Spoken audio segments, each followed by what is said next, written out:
Death. U.S. President Donald Trump made several false statements and misrepresented some facts during a contentious Oval Office meeting on Wednesday with South African President Cyril Ramaphosa.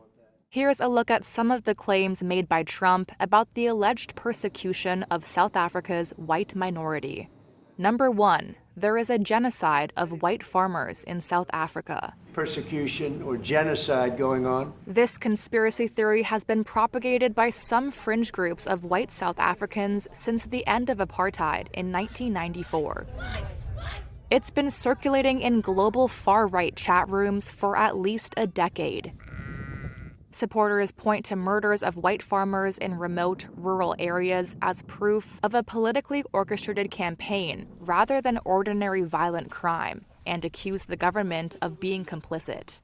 The government strongly denies this. South Africa has one of the world's highest murder rates, and police recorded over 26,000 murders in 2024. 44 were linked to farming communities, and of those, 8 were farmers. Data collected by white farmers themselves also does not support the notion of genocide. People who do get killed, unfortunately through criminal activity, are not only white people.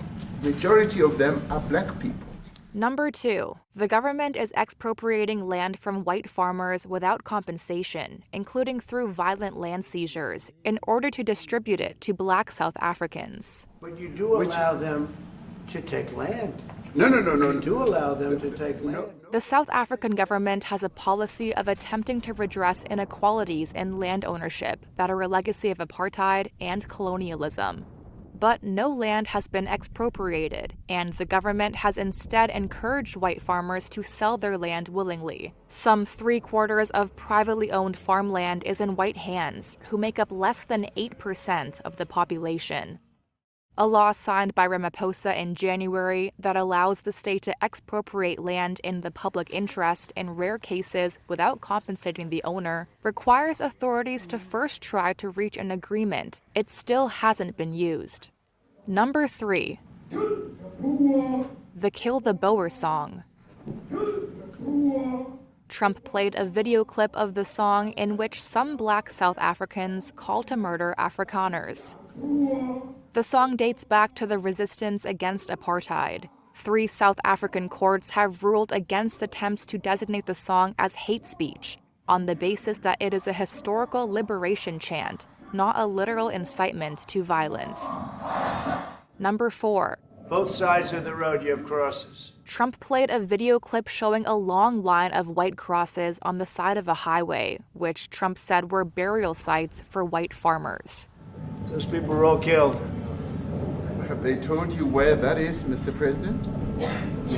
The crosses did not mark actual graves. The video was made in September 2020 during a protest against farm murders. An organizer told South Africa's public broadcaster at the time that the crosses represented farmers who had been killed over the years. Number 5, Trump held up a sheet of paper with a picture of people lifting body bags. These are all white farmers that are being buried. The image actually shows humanitarian workers burying bodies in the city of Goma in the Democratic Republic of Congo. It's a screen grab of this Reuters video taken in February following deadly battles against Rwanda-backed M23 rebels who had captured the city. Number 6. Just put this on, it's right behind you. The opening scene of the White House video shows Julius Malema of the Marxist Economic Freedom Fighters, or EFF, in Parliament announcing, "People are going to occupy land. We require no permission from you, from the president." There was also another clip of him pledging to expropriate land. Some land has been illegally occupied over the years, mostly by desperate squatters with nowhere to go, although some land seizures are politically motivated. The land is usually unused, and there is no evidence the EFF orchestrated any land invasions.